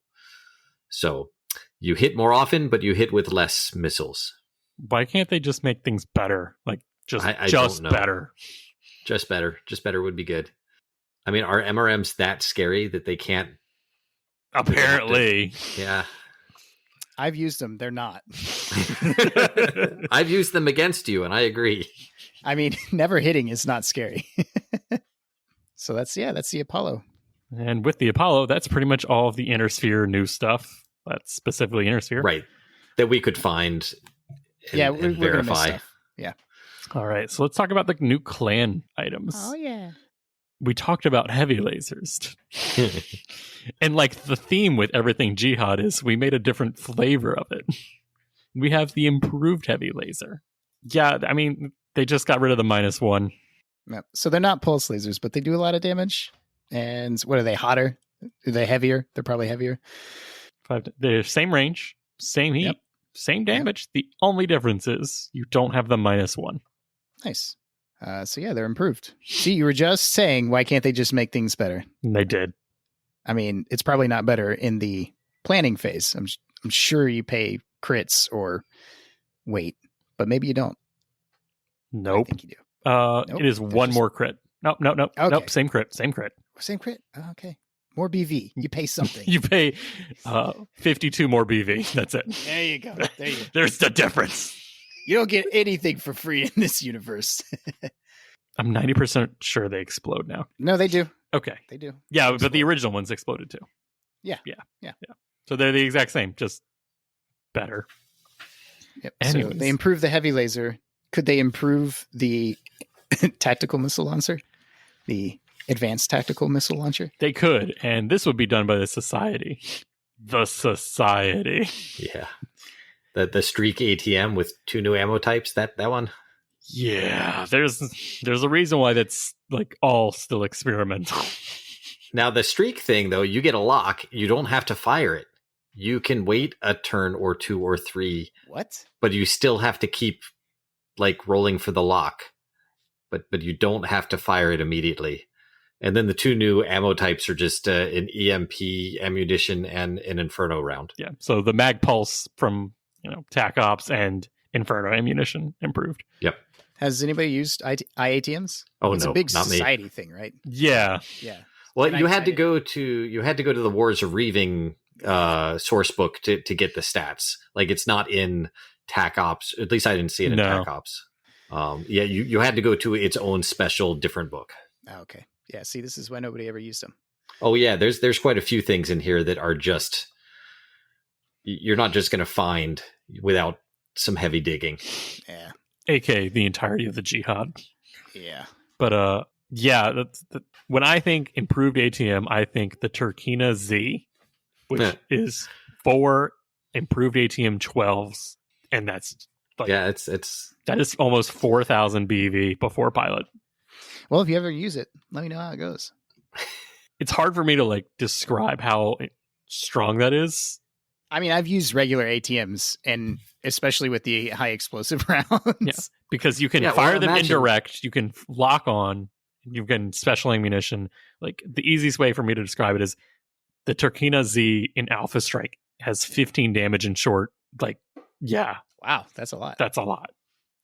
For Alpha Strike, it's a huge amount because they all hit. Like, all 12 hit if you get a lock. Yeah.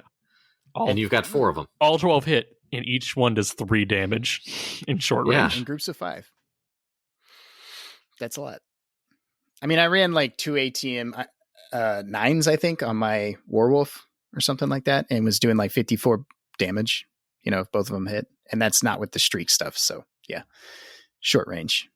Everybody's best range. Or with the short range, the SRM, the high explosive ones. But yeah, I have not used improved ATMs, just regular ones. Yeah, I mean, I don't think the average person, I know our patron and listener, Stahlkater, will use improved ATMs with his society list, but they're definitely a thing I'd never want to find on the table, like, for a friendly game. Yeah, no, God. Ugh, scary. But let's move on to chemical lasers. So, yeah, well, everybody wants ammo for their lasers, right? What's the best part about the all energy builds? I don't know. Throw an ammo on that. Yeah, because it does explode if it gets hit. Like, it's ammo. It's the large chemical laser is identical to an Intersphere large laser. Like, yeah, I think that was the point. You just have ammo. They produce less heat. Question. Yeah. You offload part of it into the ammunition system. Just bring it AC. God. God, just bring it AC 10. Yeah, I don't know. Well, obviously we do know exactly what the clans were doing. Their society or their scientist cast was rebelling, so they couldn't make good things. Maybe the Warriors should be in charge.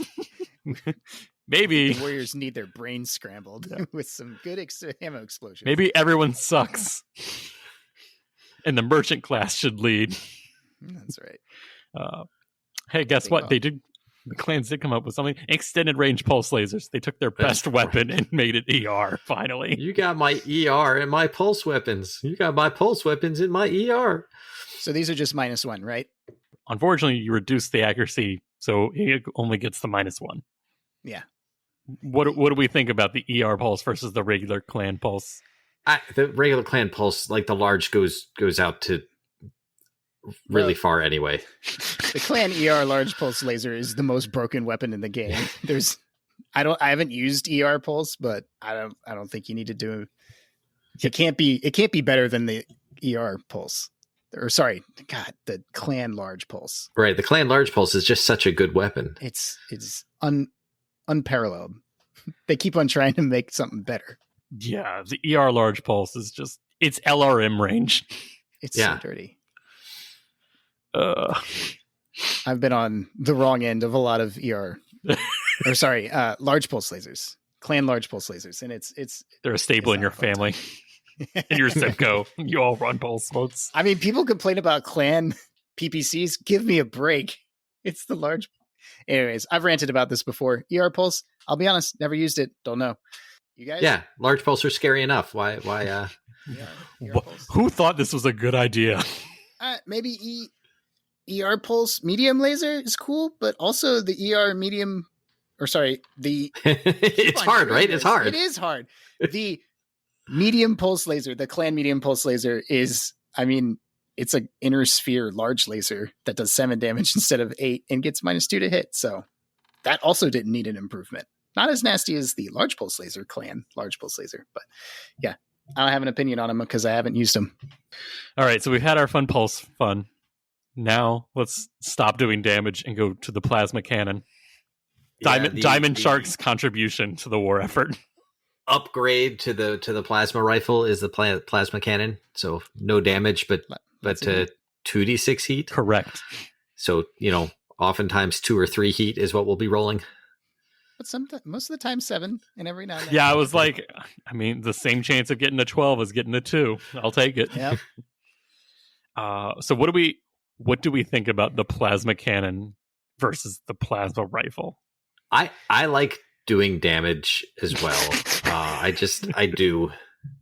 Doing damage always feels, I will acknowledge, because I have fought across the table from people who use heat generating weapons, flamers, inferno, and those people might also use a plasma cannon, and it doesn't feel as good to me, but it is effective to heat up your enemy's mechs. It really is. Yeah, well, I mean, what I mean is that like the inner sphere version does damage and heat. The clan version just does heat, which doesn't seem like a clan thing. Like clan guys going, I'm going to overheat your mech till you shut down. No honor. Doesn't seem clan-like to me. That's my only problem with it, really. Yeah, now, are there some cool builds that would use the plasma cannon? Yeah, totally. I mean, how honorable are the Sea Foxes, though, at this point? Or are they, what are they in the Jihad? Are they Sea Foxes? Are they Diamond Sharks? No, they're back. They're still Sea Foxes. They're still Sea Foxes. Okay. Oh, in the Jihad. I'm sorry. I was thinking Dark Age. They're still Diamond Sharks. Yeah. They're still Diamond oh, God. Josh, why? Look, you're look, the problem. I didn't write the rules. I mean, I'll say it again. I haven't used them. Have you, Josh? Have you used I use them a lot, and I hate to say it. They're great in Alpha Strike. They're great in Classic. I think you used it against me. I did. What did and I was in a Black Knight. You were in my Black Knight. That's the problem. I was in your Black Knight. I'm like, just bring it. And my guy was, I think he shut down twice from heat, but he never died. Bro, so you overheated him and you shut him down, but you never did any damage. He had no ammo to explode, and he had enough armor to accept whatever damage you pumped into him. And all it did was distract you while my other guys went and achieved objectives. Yeah, no, it's a perfect complementary weapon because, unlike the plasma rifle, it's only 3 tons and 1 crit. Oh, yeah. And it does, yeah. It costs 7 heat to fire. So in that regard, it's extremely cheap. Like there are mechs with multiple plasma cannons on as secondary weapons. Like the plasma rifle is a primary weapon. Plasma cannon is a secondary weapon. Unfortunately, the clans were having some problems and decided, let's make this a primary weapon for some builds. Grendel, what does it have? 2 plasma cannons and an ATM 6. Like there's an official ShadowHawk variant with a plasma rifle, and I modified that by putting in like an SRM4 with Inferno rounds as well. So the 1d6 plus however many missiles hit, that did a lot of heat, but also damage. Yeah. It's not great for mechs. It's much better for as an dedicated anti-infantry and anti-vehicle. Like I'd say this is probably closer to the AP Gauss rifle than the plasma rifle if you're kind of comparing it like tech base especially wise. as a secondary. Yeah, as a secondary weapon that's like, hey, I want to nuke infantry from 6, 12, 18 hexes away. Yeah. And if you hit armor, that's what 2d6 crit chances. Yeah, or rolls on the crit chart. It's just rolls on the crit chart. So that's pretty good. Cooking the poor boys in the tanks. It's just screams. All I hear is screams from long range in the Jihad. It's a dark time. All right. Then the clanners got hold of the flamer, and they also made their heavy flamer. Is it identical to the Inner Sphere heavy flamer? It is identical to the Inner Sphere.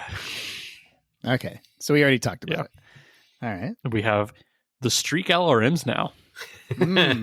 Did you see what I wrote? This is a long-range PSR delivery machine. Everything is just a long-range PSR delivery machine. But streaks are your ER streak precise. pulse LRM weapon. Yeah. So yeah, streaks achieve a lock just like streak SRMs. And if you do 2 streak 10s or 1 streak 20, guess what? PSR. I love them. They're fantastic. What else can I say? What can I say? But you're welcome. Yeah. Yeah. Have any of you guys used the streak lerms? No. Try them out. Do it. Do it. Just what do you? I mean, they're exactly what you like. There's nothing different. Yeah. I mean, yeah. Pay in BV. Yeah. They are expensive BV wise for sure. But there's like a Strider that I used 2 streak 10s, and it was just like boom PSR, boom PSR from across the map. Yeah. But yeah, other than that, there's I'm sorry. I should say they weigh like twice as much. You could have almost twice the number of missiles, but now you're guaranteeing the single missile. Right, you're guaranteed the hits. Yeah. Yeah. I mean, at that, I don't know. I'm fine with more weight for guaranteed damage. Okay. Yeah. All right. It is. The best damage is the damage you know you can apply. Yeah, not the potential damage. It's the actualized damage. But I like shooting missiles everywhere, not just at my target. My brother and Blake, I've used them. They're amazing. All right. And I'd save the clan's best tool of the Jihad for last, and that is... Ooh, controversial take. Oh, the hyperactive Gauss. Hyperactive. Hyper assault Gauss rifle. Yep. So the clan saw that Intersphere could do something better with the heavy Gauss and decided, I like heavy Gauss, but not heavy. And they made the Hag, Dustin, as the resident Hag expert. Hags seem cool and fun and nice, but I actually think I like LRMs, regular clan LRMs better. The Hag is a fun weapon to use, don't get me wrong. So tell us what a Hag is. It is it 20s, 30s, and 40s? You get your cluster roll, so you get -1, and you also get. Can you use them? I think you can use them with a targeting computer, and you get +2 on the cluster table at short range, +0 at medium range, and -2 at long range. Super flak. Flak, yeah, absolutely. Have you ever rolled 7 on the cluster table, and that's 26 because that's a Hag 40. It's a sawed-off shotgun. Yeah, and groups of 5. So you divvy it up into groups of 5. But they feel like lerms. I'm not gonna lie. I mean, you use them and you're like, "This is a lerm." I don't know. The problem is they're just so heavy. They are heavy. They're very heavy. 10, 13, 16 tons. Yeah. So yeah, unlike they're kind of like ATMs in that way. You add the damage together and then you divvy it up. ATMs are so weird with that. It's the only missile that does it that way. I know, it's so weird.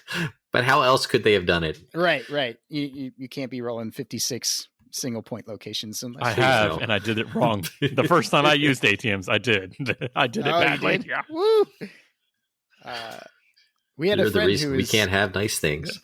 Who was doing lerms the wrong way, and it's like, I have to roll 20 to hits. No, you don't. You just have to read the rules once. That's all. But yeah, Hags are because you've hit me with Hags before with your Tomahawk too. Yeah, and they're good, but so are clan LRMs. Those are also good. The -2 at long range can kind of hurt sometimes. You see them on clan mechs, so the minus or the +2 on the cluster table at close range. I mean, not supposed to really be brawling, but if you have a Tomahawk 2, it's 100-tonner with a lot of armor, so why not brawl? Why not brawl? Always be brawling. Always be brawling. Okay. ABB. So yeah, Hags in my headcanon are cool with the whole more clusters at the short range and stuff, but like at the end of the day, and just you did not like being on the receiving end of I did not like being on the receiving end of Hags. That hurt a lot. I'm over here like, they're whatever. And you're like, you inflicted so much pain. I remember that game like my own personal Vietnam. Well, I mean, it makes sense, Josh, because it doesn't do 2 damage. So why would Dustin like it? That's right. Like big damage, small feelings, baby. Big damage, small feelings. All right, so let's move on. So those are the new clan weapons. Definitely not as many as the Inner Sphere was pumping out at the same time, but clan did have some new tech. All right, so we're talking about Partial Wing. Oh my goodness, I have stories about Partial Wings. Really? Yeah. Give it to me. Well, as you know, I do a lot of role-playing stuff. And my brother really likes the spider. And in game, his character modified a spider with all kinds of stuff and a partial wing and some other things and some, clan medium pulse lasers. And basically it jumps forever, and it doesn't even have to jump in a straight line due to one of the other a piloting skill. Quirk, the quirk or piloting skill or something. It was amazing. It could get up to like a +6 or +7 TMM. What? It was gross, and he just could never get hit except for the time that I got tired of it, and he jumped behind one of my mechs in a city where there was a building, and in the building next to it was an urban mech, just a regular urban mech that I put in there, but he was using the hidden rules. So hidden rules, the point blank shot ignores the TMM of the mech that lands next to it, and he just cored him. Splam. Nice. Yeah. They called me trash. Trash can. Freaking garbage can blasts this spider into oblivion. Know your place, trash. But yeah, so the partial wing +2 jump MP and an additional 3 heat dissipated per turn because, airflow. Yeah. I mean, partial wing, cool in Jihad. Get ready to see it on every single Jade Falcon mech you've ever seen. Well, yeah. The Hero Falcon and stuff, I think. Yeah. Yep. All right. It's such a broken mech. We've got the Supercharger, which is like weirdly was around and now is back around. The Supercharger never really goes into style / out of style until now. Or is the Supercharger on the Super Griffin? The Supercharger is not on the Super Griffin, and now I'm disappointed. Yeah, there is a commando with the Supercharger. The Supercharger is on the Super Wasp, which comes out with the Super Griffin. Heyo! Hey! But yeah, so it's essentially mask for your engine instead of mask for your legs, which is compatible with mask. Yeah, so you could light them both off. Yeah. Don't roll 2s. Yeah. This kills the mech. The Supercharger, if it fails, takes automatic engine crits. Oh, yeah. That's rough. It's so rough. I mean, it's all rough. It's so rough. Leg crits, rough. Engine crits, rough. So it's when your leg cramps, but you also have a heart attack at the same time. He's like, he's not wrong. Yeah, no, it's very accurate.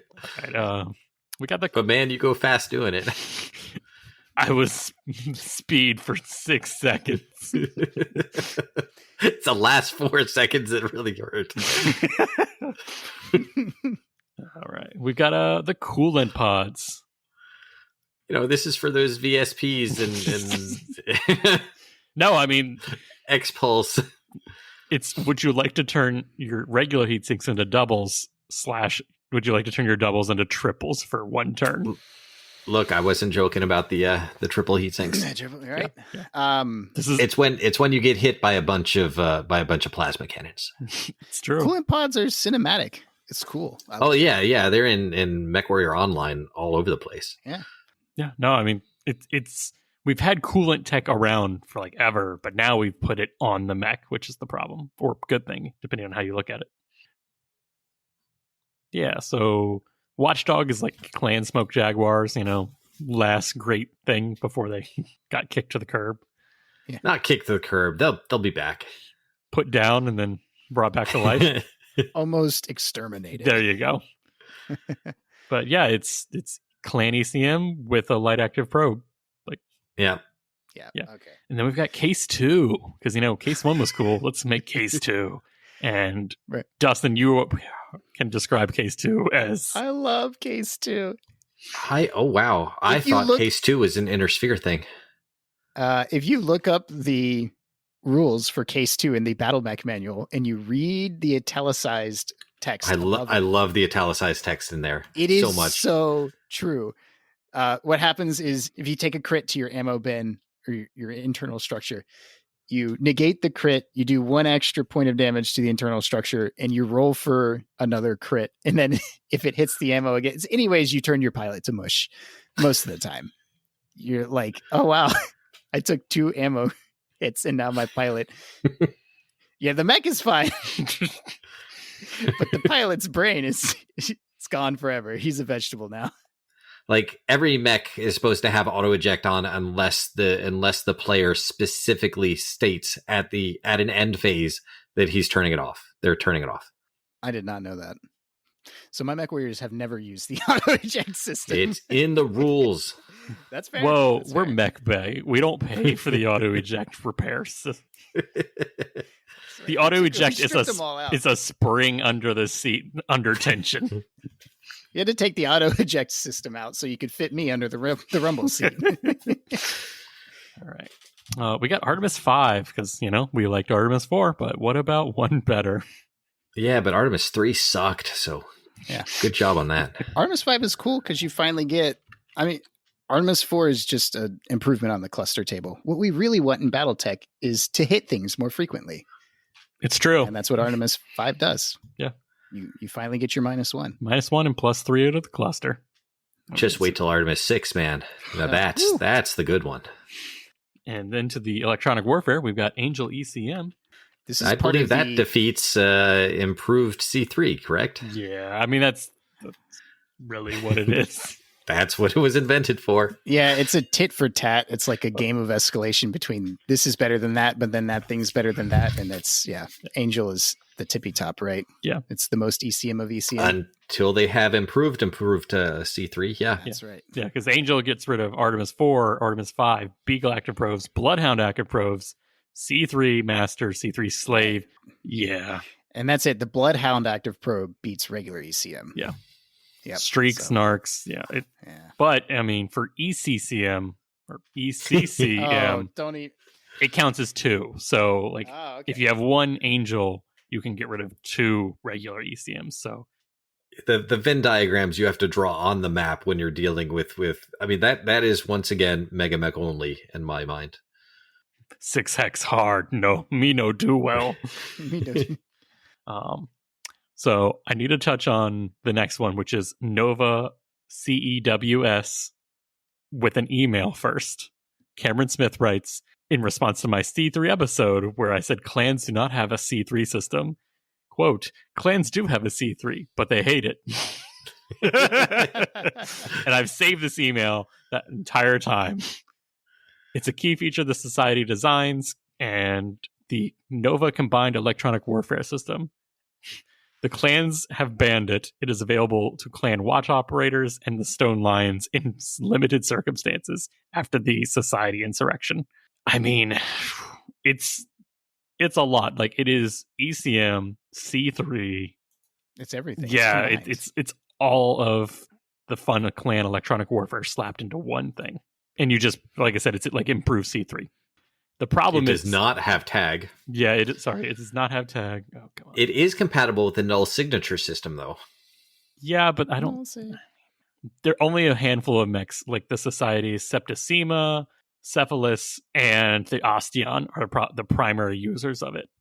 It also can only be connected to 2 others, so you can only make 3 at a time. It's almost like they only made 3 mechs with the Nova system. And that's exactly what it was designed to. It was like, we have a lance of a front mech, a medium, and a back mech, and they're going to all be connected and work in a pair. And it unfortunately didn't work out because, well, you're a bunch of scientists with your weird grown warriors working, but... Yeah, especially since the warriors themselves don't believe in teamwork as much as personal glory. But it's a thing. It was made. It's in the Wars of Reaving source book, so you can find it if you look really, really, really hard. Thank you, Cameron, again for writing the Nova. I knew what you wanted to say, and I had to hold it. I had to wait so long. But so everybody writing stuff about the Clan tech, you just wait. Yeah. Just wait. I put it in a folder, and I wait until everyone's ready.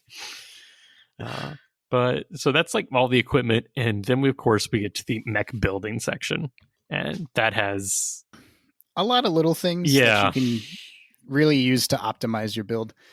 I mean, some of those are a little like the compact engine, less crits, harder to crit, heavier engine. Same thing with the small cockpit, less crit spaces. I have to put it out there that the Word of Blake was the best at using the small cockpit, the compact engine, the compact gyro, and then their Mani Domini special systems. Right, exactly. They didn't need any of that. They just kind of plugged in. It was like, oh man, I'm going to show my age now. Enhanced imaging. Well, there's this movie called Firefox that was back in the 80s. How old are you? Yeah, I'm way too old. And the guy just plugs into the jet, and he is the jet. I am basically. I think rules wise, the only thing that's really any different is the heavy duty gyro, because you get a free gyro hit basically. Yeah, I mean that's really good. Everything else is just construction stuff. Right. Well, some of them, like the compact gyro, I see mechs who have improved jump jets use that to give them more space in their torsos to mount more jump jets, because they can jump 7 or 9 or whatever. Speaking of improved jump jets, those are also new. Yeah. So yeah, they're around here, and so you can jump up to your running speed, which is strong. Yeah, it strong. is. Yep. Phoenix Hawk I used against you, Dustin, was a 699 with a snub nose PPC with a C3. It was fantastic. Yep, it was a dirty striker. Yep. So out of all that, what are our big takeaways? If you could only improve your Civil War Clan Invasion mechs with one or two things, what would you take? Dude, the plasma rifle for sure. I'm a big fan of that. Huge fan.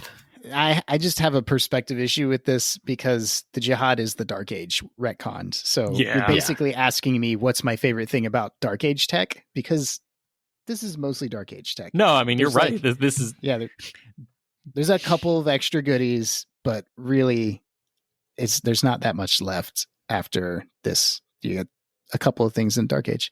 So yeah, what's my favorite thing about the... I mean... I don't use them as frequently, but the streak LRMs are crazy, man. They really are crazy. I totally thought I remember seeing those for the first time, thinking it was one of those April 1st jokes. There's no way. And no, it's right there in the book. Yep. It is a thing. VSPs. I love variable speed pulse lasers too. I'll keep it to 2. That's it. What about you? VSPs and plasma rifles. There you go. That's my choice. Josh? I want to say plasma cannons, just because we finally have a cheap secondary support weapon that's really good, and it's not damaging. It's something that you can play around. You're not just oh, I did damage, haha, or I fired Inferno and did 2 or 4 heat, and it's all right, you have 12 heat this turn, deal with it. Yeah. Deal with it, buddy. Yeah, but you just did 14 heat to do that 12 heat to me. Yeah, but it's clan. The heat's free. Nobody cares. It's free. It's free real estate. I'm sorry, you did 7. I was thinking 2. You did 7 heat to do the 12. Yeah.